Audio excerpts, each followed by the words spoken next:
Dikenal dengan personality yang sangat menyenangkan, perempuan ini mengawali karirnya sebagai seorang penyiar radio.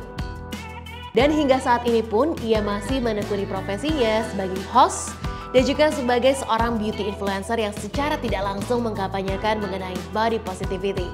Let's connect with her story, Uchita Pohan.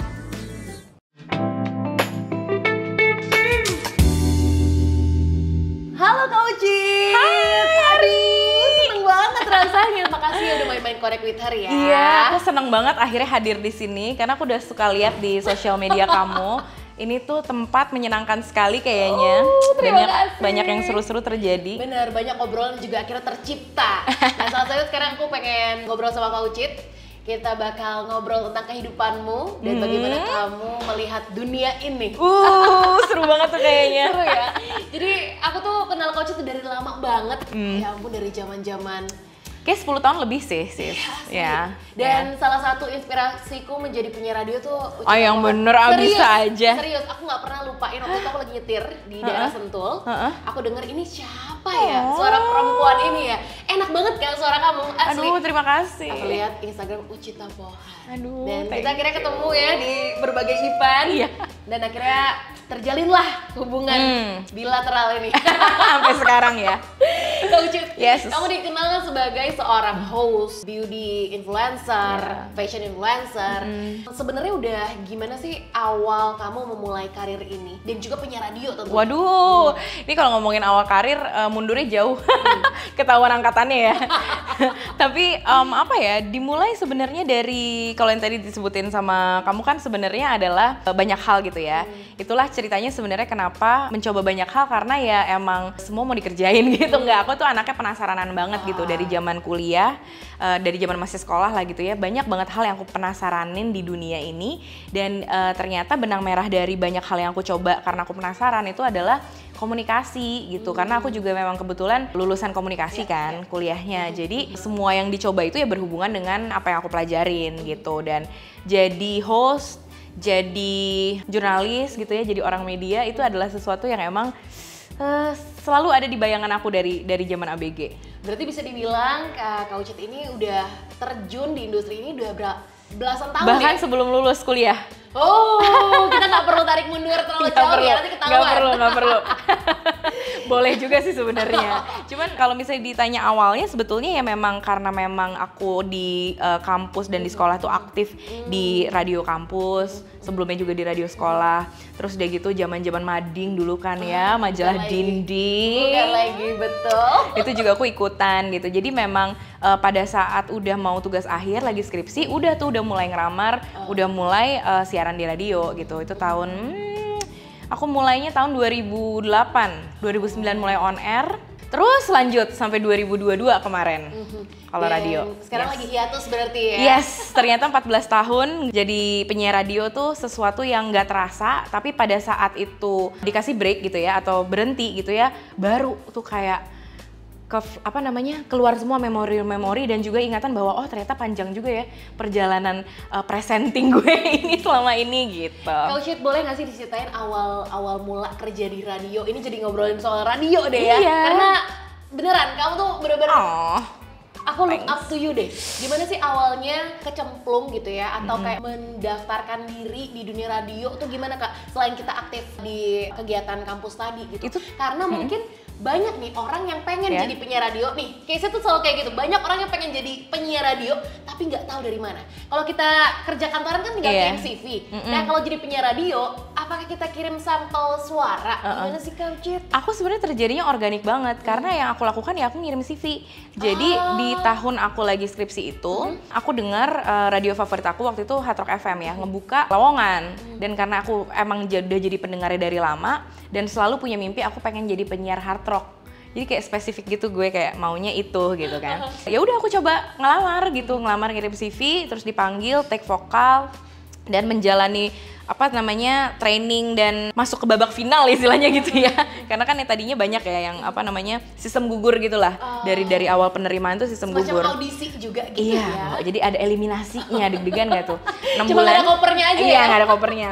6 bulan training, masuk sampai on air itu yang tadinya mungkin dari 30 orangan, yang on air tuh satu angkatan tuh cuma 4 atau 5 orang. Dan beruntungnya ya emang mungkin takdir ya.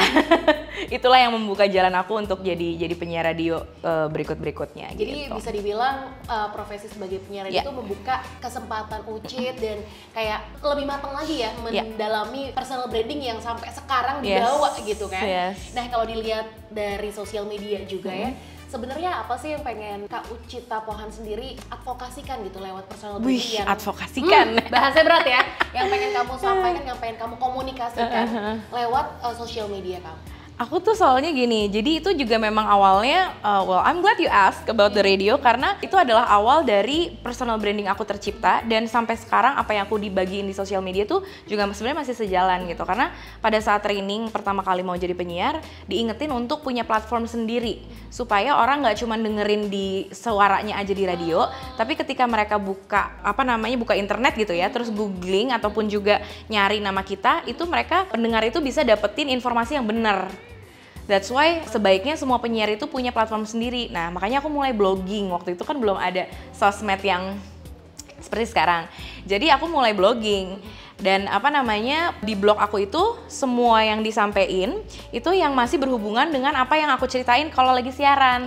Jadi karena aku suka fashion beauty, suka semua hal yang berhubungan dengan ya lifestyle yang cewek banget lah gitu. Blog aku juga isinya kurang lebih tentang itu. Gitu. Nah, kemudian muncullah sosial media lainnya kan ya, Twitter kita langsung main. Kita kayaknya kenalnya pertama kali di Twitter ya.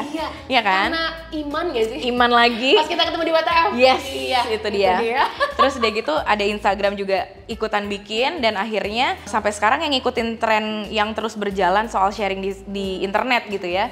Dari zaman blogging sampai sekarang ya message-nya kurang lebih masih sama. Hal-hal yang berhubungan dengan yang memang aku sering sampein di show radio gitu. Lifestyle, fashion beauty, dan lama-lama banyak orang yang mengasosiasikan dengan perempuan yang percaya diri gitu. Karena ngomongin fashion beauty kan tampil ya, penampilan. Terus pekerjaan aku juga sebagai host kan juga tampil. Show ya pokoknya show gitu kan ya, terus jadi MC juga tampil di panggung gitu.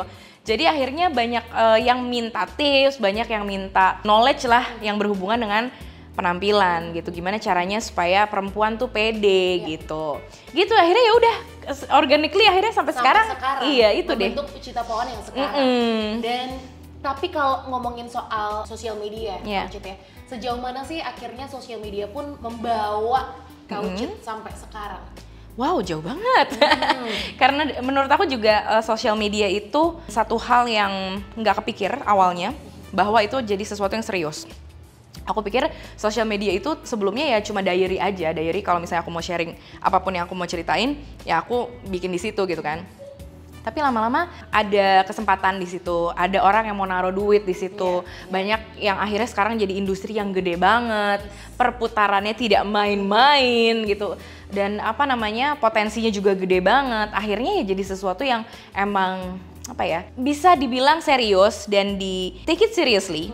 Tapi at the same time nggak mau lupa juga bahwa itu sebenarnya adalah tempat aku juga mau have fun being who I am gitu. Dan kalau ngelihat Instagramnya, profilnya Ucit sendiri, seperti yang tadi Kak Ucit juga bilang kan, terkenal dengan body positivity-nya. Nah, ngomongin soal perjalanan penerimaan diri, boleh dong share kisahnya. Aduh, ini tuh sebenarnya ya, aku tuh nggak pernah ngeklaim bahwa if you wanna talk about body positivity, let's talk gitu to me atau apa hal yang seperti itulah. Cuman ini kayaknya awalnya itu kalau aku inget-inget bermulanya itu gara-gara aku kan sering pergi traveling juga ya. Mau itu urusan kerjaan atau emang liburan dan juga bikin reviewnya di sosial media karena it's part of the lifestyle. And then ketika aku lagi pergi traveling itu kan aku sering banget lagi-lagi ya karena fashion beauty sering banget foto OOTD, ngasih lihat outfit dan lain-lain. Ada satu momen aku tuh lagi berenang di pantai, aku pakai baju renang bikini yang aku suka banget emang gitu. Ya. Ya ampun, kita udah lama banget itu, nggak tahu brand itu sekarang kemana ya, Zay? Gak tahu sih. Tapi kayak foto aku yang pakai bikini itu membuat menarik banyak perhatian orang ya. Emang gitu ya kalau dikasih aurat kenapa sih? View-nya langsung banyak. Iya gitu. Tapi yang menariknya adalah kenapa itu jadi banyak perhatian, karena yang dilihat sama orang-orang yang komen atau nge-like adalah the confidence gitu. Maksudnya iya, mereka justru menanyakan dan pengen tahu lebih banyak Kayak how do you get so comfortable wearing that and posting that gitu. Aku pikir lah ya namanya emang lagi di pantai lagi berenang pasti pakai baju renang dong gitu. Emang nggak kepikiran? Enggak, aku nggak ya? kepikir sama sekali karena it's normal aja gitu, it's normal thing gitu. Tapi ternyata di kalangan perempuan di Asia atau mungkin di Indonesia lah ya, lebih spesifik lagi itu ternyata adalah satu isu besar yang akhirnya membawa aku ke topik-topik yang lebih jauh lagi tentang penerimaan diri, tentang body acceptance, tentang self acceptance. So yeah, that's the journey sampai ke topik itu gitu. Benar, jadi semuanya tuh berawal dari radio kalau bisa dibilang ya kayak gimana kamu ngebangun personality kamu. Padahal itu kayak bagian dari pekerjaan aja sebenarnya yang kamu jalanin gitu. Nah, menerima banyak komen-komen positif pastinya akan gimana you accept the life and everything gitu. Ada nggak sih pernah nemuin momen yang kayak namanya juga sosial media ya, kita nggak bisa control everyone kan. Kayak semua orang bisa komen anything, bisa like, bisa hate. Pernah sih ngalamin yang namanya body shaming gitu loh? Pernah lah pasti. Ini kalau specifically di sosial media ya. Sebenarnya sosial media aku tuh termasuk platform atau apa ya, area yang nggak terlalu subur buat komen-komen negatif atau body shaming dan lain-lain karena biasanya nggak aku gubris dan aku selalu kasih konteks. Jadi misalnya kayak foto yang aku pakai baju renang tadi, pada saat aku ngepost foto itu dan aku tahu itu ternyata ini menarik banyak perhatian dan topiknya tuh isunya tentang ini yang mereka rasain. Oke, berarti kayaknya informasi tentang penerimaan diri atau confidence deh yang dibutuhin orang dari aku.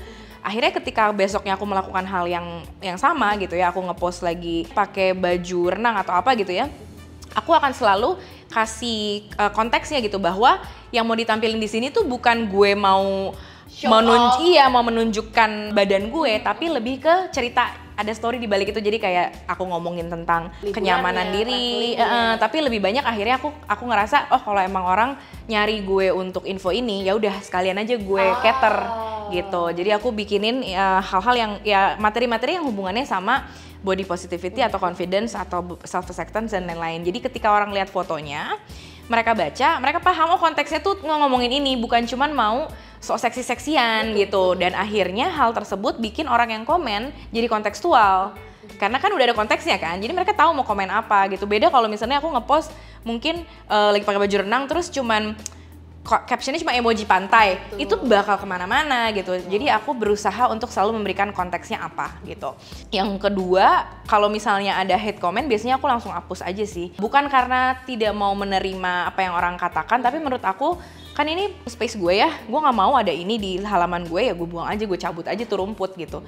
Ketika satu rumput itu dicabut, ya udah yang lainnya jadi hama-hama lainnya tidak ikut muncul gitu. Kadang-kadang kan yang membuat satu area itu jadi subur kan karena ada satu muncul didiemin, yang lainnya pada ngikut nih, jadi ngerasa ada temennya nih, gue berani nih ngomong kayak gitu kan.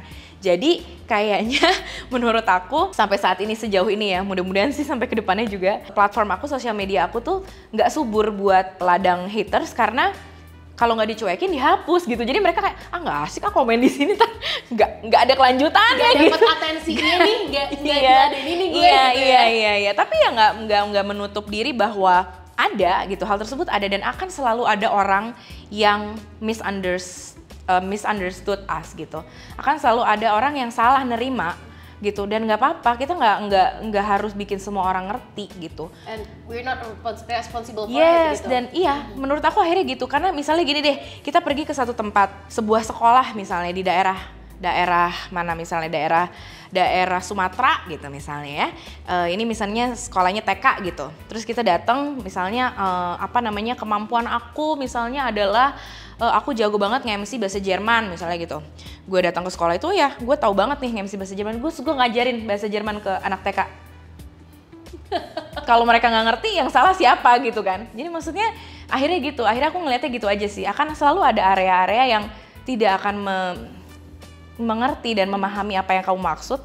Dan ya udah, nggak usah fokus di area itu. Fokus aja ke area yang emang butuh apa yang kamu punya gitu. And that's how you deal with it gitu. Iya. Oke. Nah, no hard feeling jadinya kan, nggak take it personal, karena emang akan selalu ada area-area itu. Bener. Dan balik lagi, ada konteksnya gitu, kenapa kamu memposting itu. Dan satu hal yang aku lihat dari Kak Ucit ya, bukan hanya body positivity-nya aja, cuma kamu pun dikelilingi orang-orang yang menyenangkan gitu. Oh, itu rezeki banget, sumpah. Aku setuju. Exactly. Jadi pertemanan kamu sehat, orang-orang yang ada deket kamu tuh rasanya bener-bener nggak ada yang ngejudge atau kayak support aja gitu. Itu aku seneng dari melihat kamu, melihat pertemanannya, orang-orang yang ada di sekitar kamu. Dan akhirnya itu kayak ke-filter sendiri ya. Orang-orang yang positif ya akan ke-filter sendiri. Orang-orang yang ada di sekitar kita adalah siapa yang kita izinkan untuk mendekat gitu akhirnya. Ih, bener banget. Iya kan? Dan akhirnya ya udah kita nggak allow orang-orang yang negative vibes-nya tuh merusak apa yang kita percaya gitu kan. Nah, kalau ngomongin soal benang tipis nih antara body acceptance dengan toxic positivity, sebenarnya gimana sih Kak Ucit memandang hal itu? Karena nyaru nih Kak ya, kayak you know toxic positivity yang kayak oh ya udah emang gue begini loh gitu. Gimana sih sebenarnya menanggapi hal itu Kak? Oke, ini topiknya menarik karena banyak banget orang yang aku juga dulunya adalah orang yang sangat menjunjung positivity gitu kan, kayak joy, happiness, pokoknya semua yang positif aku maunya itu aja gitu. Tapi sebenarnya kalau dilihat tuh negatif sama positif tuh kan kayak dua ujung apa ya, dua ujung dari garis gitu misalnya. Ini negatif, ini positif satu spektrum yang sama gitu. Kalau kita bayangin ya view-nya seperti itu, positif itu berarti ada di pojok kanan kan, padahal lama-lama aku tersadar bahwa ternyata the real meaning of positivity itu bukan di pojok kanan, tapi justru di titik tengahnya. Bahwa menerima juga ada yang namanya negativity and it's part of the idea gitu. Kalau misalnya apa namanya yang pojok kanan ini positif kan berarti timbangannya akan begini ya. Kalau misalnya ada positivity yang sangat ekspresinya terlalu berlebihan, akhirnya jadi nggak imbang. Pasti akan ada konsekuensi yang juga besarnya sama. Kemungkinan kayak gitu. Kalau aku memandangnya konsepnya kayak gitu. Begitu pula negativity. Kalau dia beratnya ke sini, ya nggak mau dong kita gitu kan. Maksudnya akan sangat tidak nyaman. Jadi akhirnya aku meredefinisi kata positivity itu bukan di mentok kanan tapi di tengah gitu. Jadi akhirnya sejak aku punya pandangan kayak gitu, yang namanya toxic positivity itu bisa disadari dan bisa dihindari lah gitu. Karena kalau misalnya sampai kita pengen ya misalnya berkoar-koar dengan ekspresi yang terlalu berlebihan gitu ya, ataupun juga kita ngerasa kayak enggak ini tuh yang paling bener, si paling ya kan, justru harus ada yang diperiksa tuh sama pola pikir kita gitu. Kayak nggak mungkin semua hal di dunia ini sama dan harus sama dengan pola pikir lo tuh nggak mungkin gitu. Jadi aku ngelihatnya the real meaning of positivity ya justru di titik tengahnya itu, bahwa kan nerima juga. Dan yang seru adalah tau nggak, aku lagi nge-explore yang namanya, kalau tadi ngomongin soal body acceptance atau body positivity ya, ada yang namanya body neutrality. Jadi kalau body positivity itu selalu bilang I love my body no matter what, ya emang gue begini gitu kan ya. Ada yang sambil marah, ada yang sambil snap, ada yang kayak ya emang gue begini gitu. Tapi maksudnya itu konsep body positivity. Kalau body neutrality itu justru melepaskan diri dari penilaian secara fisikal, apapun itu. Jadi kalau body neutrality itu memahami bahwa oh gue suka merasa negatif terhadap diri gue, iya. Dan gue juga merasa ada positifnya dari diri gue, iya. Dan untuk membuat gue jadi utuh, ya gue harus terima dua-duanya gitu. Ada kok hari-hari dimana kita ngaca terus kayak, aduh lagi nggak oke banget nih gue gitu. Ya udah nggak apa-apa, kan nggak bisa dipaksa untuk jadi kamu cantik, kamu kreatif, kamu indah gitu. Kalau ternyata itu lo dalamnya nggak ngerasa kayak gitu kan malah jadi bohong ya sama diri sendiri gitu. So body neutrality ini kenapa jadi menarik, karena konsepnya adalah melepaskan diri dari penilaian tentang body apapun itu. Karena apa? Karena sebenarnya yang lebih penting, what matters the most adalah the person inside that physical. Fisik kan berubah terus ya, badan berubah terus. Oke, hari ini kita pede, umur segini kita pede. 10 tahun lagi lu ada uban, ada keriput, masih sama nggak? Kita ngelihat filter di TikTok aja kayak menangis dan kayak jadi kayak misalnya gini, oke, body acceptance udah kita ikutin tuh semua aturannya dan kita kayak oke, aku menerima tubuhku hari ini seperti ini. 5 tahun lagi ada perubahan, misalnya setelah melahirkan kalau perempuan ya, atau ya itu tadi tiba-tiba ada keriput, ada uban. Lo mesti punya definisi baru lagi untuk menyukai diri lo yang dicermin. 5 tahun lagi ganti lagi, ya nggak kelar-kelar dong. Gitu, jadi si body neutrality ini tuh pengen mengingatkan kita kalau ya lo akan berubah. badan lo akan terus berubah, bisa ke arah manapun, tergantung sikap yang lo ambil. Tapi what matters the most is you inside that body gitu. You're beyond that body gitu. Wow, that's the true beauty deh menurut aku tuh. Bisa ketika, jadi. Dan itu loh Kak, ketika akhirnya aku nyambung gitu sama cara pikir kamu melihat positivity itu ada di tengah. Ketika kita bisa menemukan titik tengah dari segala sesuatu kejadian, disitulah kita bisa menemukan body neutrality itu. Melihat tubuh bukan secara subjektif aja, tapi secara objektif, lebih holistik lagi gitu. Yes, lebih holistik. You're not only your body, you're also your beautiful mind and beautiful soul. Aduh, keren banget Kak Ucit.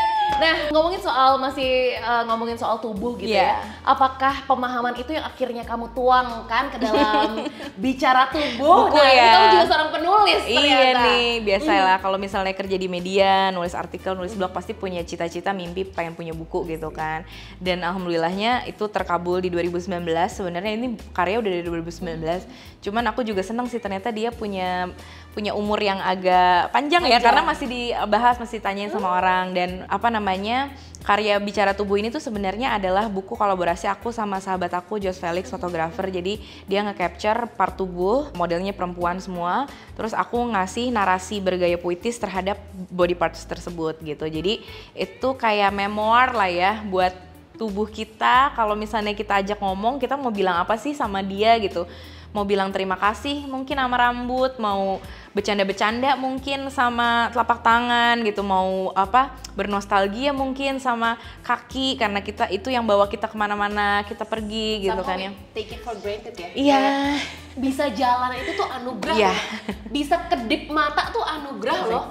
Wah, kayak bisa nengok tuh itu sesuatu yang luar biasa loh kalau kita mau detailin lagi ya segala sesuatu yang kita kerjakan dalam sehari-hari. So ya itu bentuk romantisasi sama tubuh aja sih sebenarnya. Karena ini karyanya juga bukan buku yang isinya tuh buku yang lebih ya puitis gitu ya, lebih buku koleksi, buku artsy yang nggak berat gitu, tapi juga kalau dibaca sama orang silahkan memaknai masing-masing. Itu sih sebenarnya yang pengen disampaikan adalah lebih ke ngobrol sama diri sendiri, ya meromantisasi hubungan sama badan aja lah. Dan itu yang kita perlukan sih Kak sehari-hari ya. Kadang ya itu tadi kita ngerasa bahwa apa yang kita kerjakan setiap hari ya udah selayaknya. Kita take it for granted ya. True. Dan ada juga komunitasnya ya, komunitas Bicara Tubuh?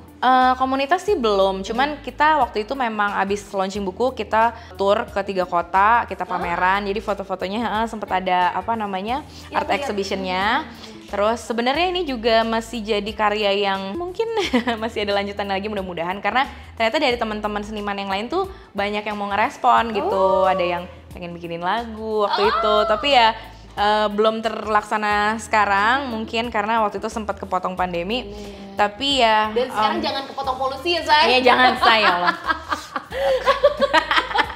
Gitu. Jadi apa namanya? Bukan dalam bentuk komunitas yang diperkenalkan atau dilahirkan gitu ya, cuman ya kita punya sahabat-sahabat dan teman-teman yang emang suka karya ini dan menyambut dengan baik ya. Oke, ngomongin soal bagian tubuh, apa sih bagian tubuh yang paling kau suka dari dirimu? Ini secara tampilan berarti ya. Kalau bagian tubuh tuh gak bisa pandang bulu, nggak mungkin gue nanti ngomong ini terus yang lainnya denger nanti pada. But that's true though. Our body listen to what we said and what we think, gitu. Jadi apa yang ada di kepala kita, apa yang kita ucapkan, itu kan jadi kayak terafirmasi ya ke diri kita dan fisik kita ini gitu. Jadi nggak bisa jawab, tapi kalau secara fisikal yang aku sering dandanin sih mungkin area mata ya. Aku juga suka karena iya, thank you. Karena itu terlihat Arabik. Karena itu kayak ya itu tadi kan aku juga suka fashion beauty, jadi kayak itu yang paling sering didandanin, di macem-macemin gitu. Dan matalah yang membawa kita melihat banyak hal di dunia ini. Secara kutip atau ya secara literally gitu ya. Oke, penyiar radio udah gitu ya Kak. Penulis juga. MC, host, influencer. Kerja serabutan sis apaan aja dikerjain. Apa yang belum Kak? Yang belum. aku tuh bingung ya, kadang-kadang kalau misalnya ini pertanyaan kayak gini muncul, aku masih punya mimpi-mimpi untuk punya satu, apa ya, kalau dulu kan mimpinya adalah pengen jadi penyiar radio, terus kita kejar gitu kan ya. Oh pengen kerja di majalah, oh kita kejar, pengen nulis buku, kita kejar gitu. Dan ya alhamdulillah ke checklist tuh. Sampai pada satu titik kayaknya gue harus punya checklist baru deh gitu. Tapi makin kesini ngelihat, aku sekarang ini antusias untuk ngejalanin apa role aku di dunia ini yang juga kadang-kadang suka aku pertanyakan, tunggu ini role gue sebenarnya apa sih gitu. Well, mungkin kalau basic pendidikan communicator ya kan, tapi role-nya sendiri tuh kayaknya masih ada sesuatu yang aku pertanyakan dan aku cari juga. Sekarang sih cuman menjalani role aku dengan baik di setiap kesempatan yang ada aja sih. Jadi kalau aku dapat kesempatan apa ya, dan aku antusias untuk menjalaninya, ya mudah-mudahan itu yang akan jadi apa ya, jadi karya berikutnya atau jadi hal berikutnya. Jadi hal yang ya pengen ngerjain tugas aku sebaik-baiknya, itu aja sih. Soalnya tuh aku secara spesifik belum ada. Karena aku lihat Instagram kamu, terus jangan-jangan Kak Uci tuh udah mau jadi kayak pilates instructor.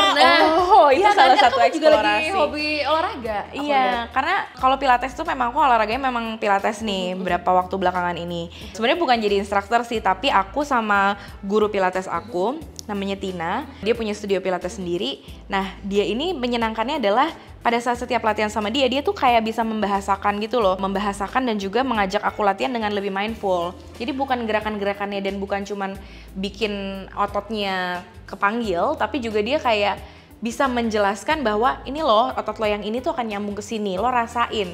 Nafasnya tuh kayak gini lo rasain. Jadi tuh aku baper banget kalau latihan sama dia. Akhirnya kita bikin kolaborasi, kita bikin kelas spesial. Kelasnya itu adalah kelas pilates, tapi sebelum mulai pilates ada audio guide yang akan disampaikan, itu suara aku dan skrip dari aku ya. Jadi maksudnya karya tulisan yang aku bacakan untuk merecenter badan, your mind, body and soul, supaya oke, sekarang udah nyatu, kita siap latihan ya, yuk gitu. Karena banyak banget orang yang, termasuk aku juga dulunya di masa lampau gitu ya. Masa lampau? Lampau tuh lama banget kayaknya, di kehidupan sebelumnya bagaimana?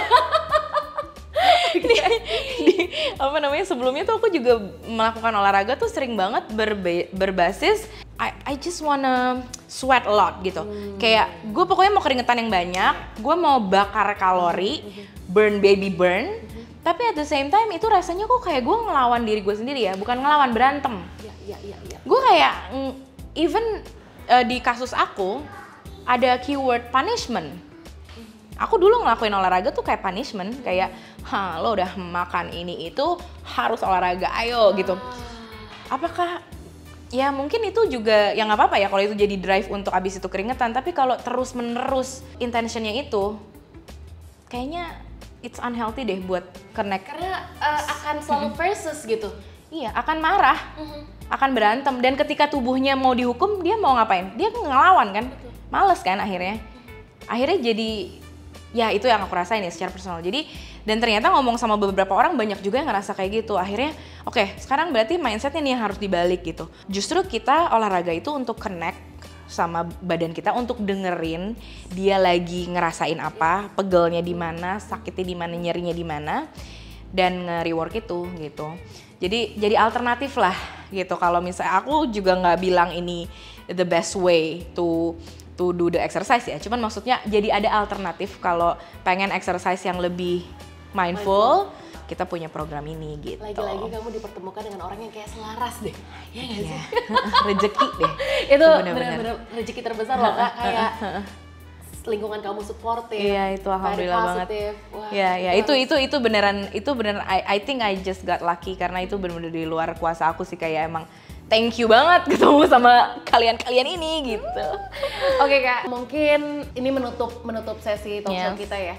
Ada nggak sih satu pesan untuk perempuan di luar sana yang mungkin lagi struggling nih dengan bentuk tubuhnya, dengan ketidakpercayaan dirinya, yang mungkin bisa disampaikan oleh seorang Uci Tapohan?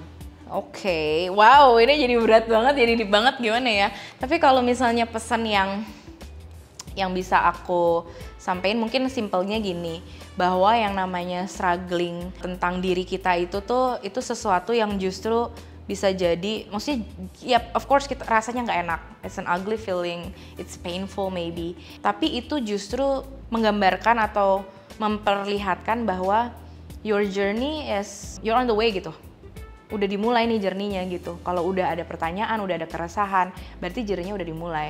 So ya jalanin, rasain, pelajari. Kalau emang ngerasa butuh untuk cari knowledge-nya, selidiki. Abis itu jujur sama diri sendiri, hadapin. Nanti jalannya akan beda-beda soalnya setiap orang gitu. Dan pasti akan terbuka satu persatu ya. Penerimaan diri kan seperti layer yang banyak untuk dikupas banget, Say. dan untuk dilewati. Ya, kayaknya kita semuanya juga merasakan hal yang sama ya. So, penting juga untuk tahu bahwa bukan cuman kamu doang yang ngerasain hal itu, tapi it's normal to have that feeling gitu ya. Jadi itu yang kayaknya akan membuat kita jadi kayak oke, orang lain tuh juga ngerasain kayak gitu. Karena itu yang aku rasain. Aku baru nyadar kalau struggle-nya ternyata mirip-mirip ya gitu. Walaupun kasusnya beda-beda gitu. Dan itu yang membuat aku jadi justru ngerasa ini berarti bukan hal yang aneh. Ini bukan sesuatu yang harus aku lawan, tapi ya aku selamin, hadapin, jujur. Yaudah. Karena gitu. jangan salah, perempuan yang juga punya tubuh model juga punya insecurity-nya sendiri, right? Sama. Iya kan? Ada sama. juga kan ya. Jadi mau whatever your body type is, selalu ada ruang untuk merasa tidak percaya diri. Dan bagaimana kita mengakui bahwa itu terjadi. Dan menemukan solusinya, berani jujur sama diri kita sendiri. Luar biasa. Oke, satu terakhir. Ada lagi. Untuk orang-orang yang suka menebar-nebar hateful comment. Waduh. GWS ya. GWS ya. Apa Kak? Coba. Yang suka hateful mulu, ini kenapa sih lo? Masalahnya kalau orang yang hateful itu tuh kadang nggak nyadar kalau itu hateful. Jadi ketika kita ngomong, hey kamu orang-orang yang hateful, gak ada yang nyadar sis. Siapa? Emang iya gue cuma ngomongin kejujuran gitu. Gak ada yang nyadar ya, biasanya sih nggak sadar. Tapi ya kalau misalnya pun harus ada message buat orang-orang yang kita anggap atau kita lihat mereka hateful, ya maybe they're on their journey tuh. Jadi kayak gitu aja deh. Gitu aja 2 jempol. Thank you so much Sita Pohan sudah sama-sama. Kita ketemu lagi di perbincangan selanjutnya dan kita tunggu loh bicara tubuh. Waduh, ya. amin. Thank you.